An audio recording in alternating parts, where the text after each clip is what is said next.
ಕೂಡ ಈ ಕ್ಲಾಸಲ್ಲಿ deductions from gross total income under section 80C to 80U ನೋಡೋಣ. ಪ್ರಾಬ್ಲಮ್ ಇದೆ, ಇಲ್ಲಿ ಪ್ರಾಬ್ಲಮ್ ಬರ್ಕೊಳ್ಳಿ ನೀವು. Mister Ajit has a gross total income of rupees 7 lakh for the previous year 18-19 and the following particulars are given. Life insurance premium on own life rupees 70,000. Second point, amount invested in mutual fund of UTI 45,000. Third point, interest on loan taken for higher education of his daughter rupees 30,000. Fourth point, he has maintained his younger brother dependent on him with a specified disability. Maintenance expense rupees 2 lakhs per annum.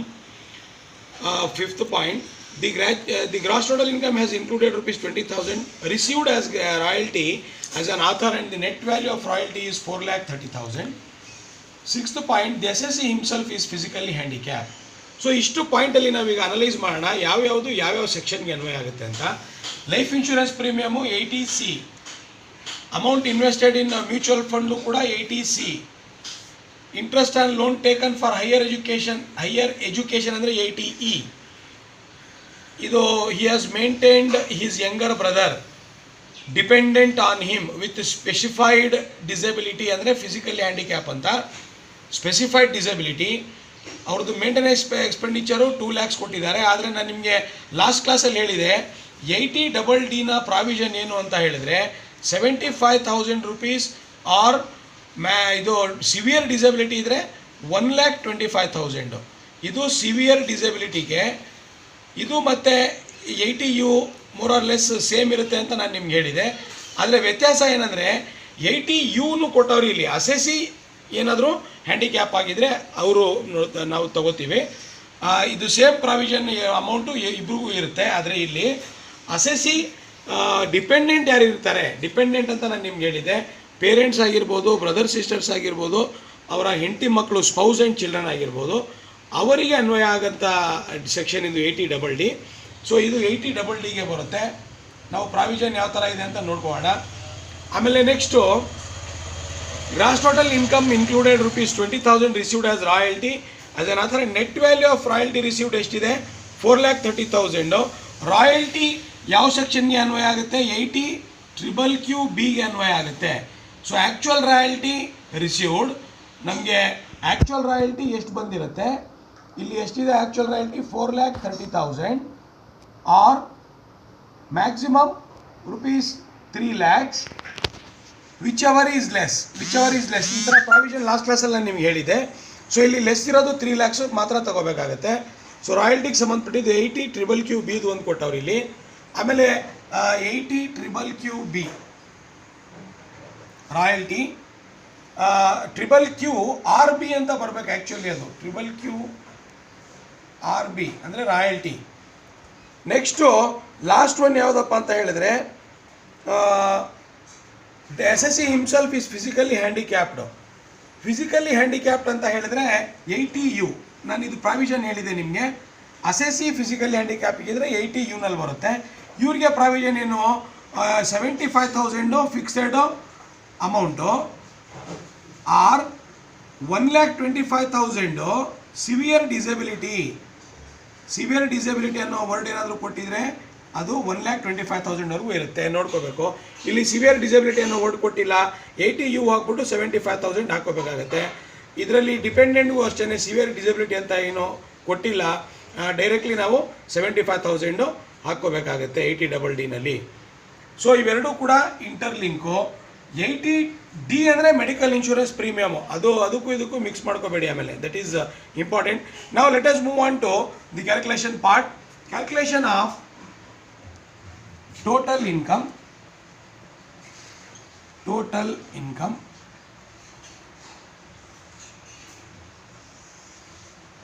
particulars rupees.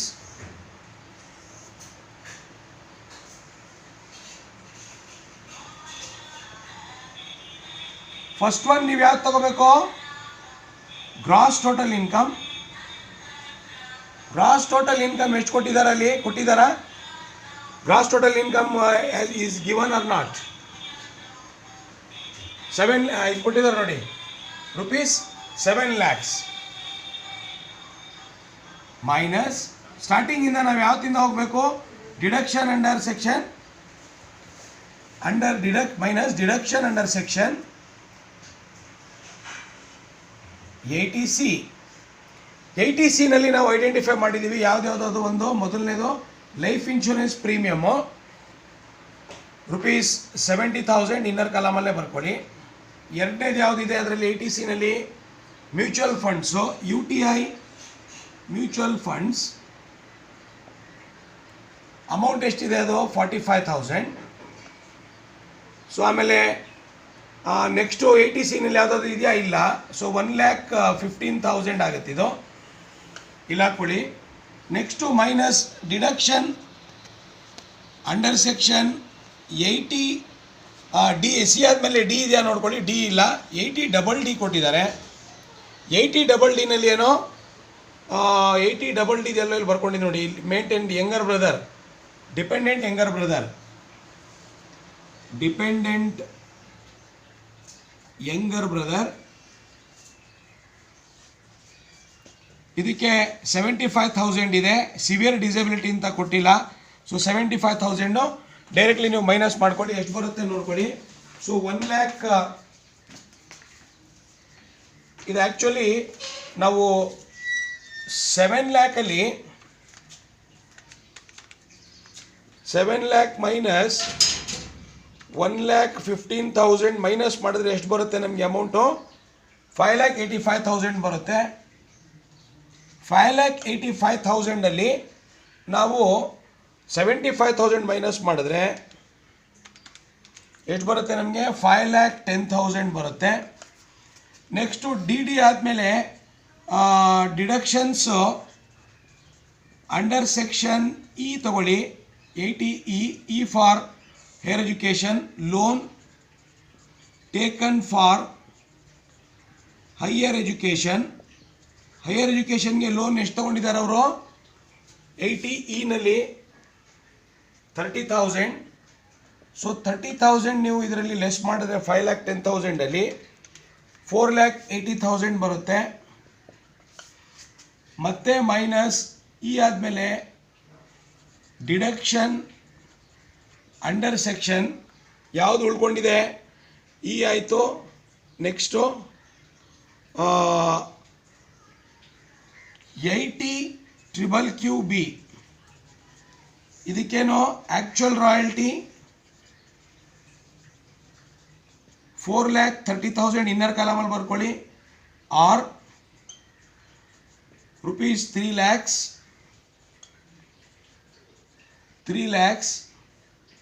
Which ever is less. So ಇದರಲ್ಲಿ less ಯಾವುದು? 3 lakhs less ಆಗುತ್ತೆ, ಇದನ್ನು ತಗೋಬೇಕಾಗುತ್ತೆ. Minus 3 lakhs ಮಾಡಿದ್ರೆ ಎಷ್ಟು ಉಳಿತು ನಮಗೆ? 1,80,000 ಉಳಿತು.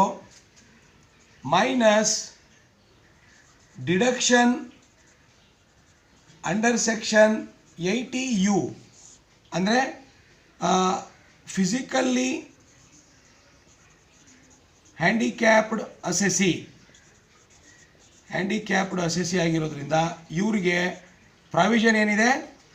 75,000 ಇದೆ. ನಾನು ನಿಮಗೆ ತಿಳಿಸಿದ್ದೀನಿ ಮೊದಲೇ 75,000 ಯಾಕೆ ಅಂತ. ಸಿವಿಯರ್ ಡಿಸಬಿಲಿಟಿ ಇಲ್ಲ ಅಂದರೆ 75,000 1,05,000 ಆಗುತ್ತೆ. So let me cross check.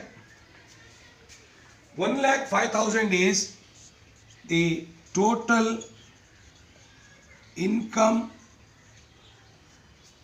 Of mister Ajit ಅಂತ ನಾವು ಹೇಳ್ಬೋದು.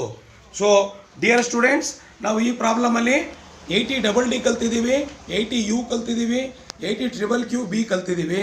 ಅದ್ರ ಪ್ರಾವಿಷನ್ ಏನಂತ ನಿಮಗೆ ಗೊತ್ತಿದ್ರೆ ಸಾಕು. ಡೀಟೇಲ್ ಆಗಿ ನಾವು ಸ್ಟಡಿ ಮಾಡೋದೇನೋ ಬೇಕಾಗಿರೋದಿಲ್ಲ ಅಂತ ಹೇಳ್ತಾ, ನೀಟಾಗಿ ಇದು ನೋಟ್ಬುಕ್ಕಲ್ಲಿ ನೀವು ಬರ್ಕೋಬೇಕು. ಬರ್ಕೊಂಡಾದ ತಕ್ಷಣನೇ ರಿವೈಸ್ ಮಾಡ್ಕೋಬೇಕಾಗುತ್ತೆ, ಯಾವ್ದು ಇಂಪಾರ್ಟೆಂಟ್ ಯಾವುದಿಲ್ಲ ಅಂತ ಹೇಳ್ತಾ ಇವತ್ತಿನ ಕ್ಲಾಸ್ ಮುಗಿಸ್ತಾ ಇದ್ದೀನಿ. Till then stay home, stay safe, take care, ಬಾಯ್.